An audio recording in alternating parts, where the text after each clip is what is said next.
Shu 3 ishni qilish orqali siz o'qiyotgan kitoblaringiz va eshitayotgan podkastlaringizni har doim yodingizda saqlay olasiz. Xo'p, birinchisi, bu o'qigan kitoblaringizni yozib borish. Unda qanaqa insightlar oldingiz, nima yangilik bo'ldi sizga, qanday yangiliklarni oldingiz, nimalarni o'rgandingiz, har bittasini kichik-kichik notlar orqali yozib borish. Sababi telefoningiz zametkasi yoki daftarlarga qaraganingizda birinchi esga tushadigan narsa undan olgan yangiliklaringiz va ilmingiz bo'ladi.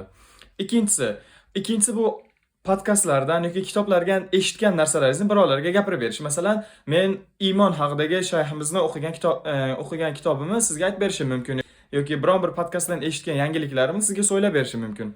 Bu ikkinchi muhim narsa.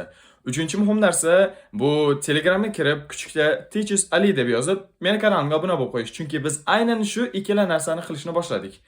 Har hafta 31-dekabrgacha bitta kitob va bitta podkast eshitamiz. Har hafta. Bu degani 31-dekabrgacha siz 4 ta podkast, 4 ta kitobni eshitasiz va yoki o'qiysiz va ana shundan xulosalaringizni va izohlarga o'z olgan yangiliklaringizni yozib ketasiz. Muhimi klub va hamjamiyat tuzish.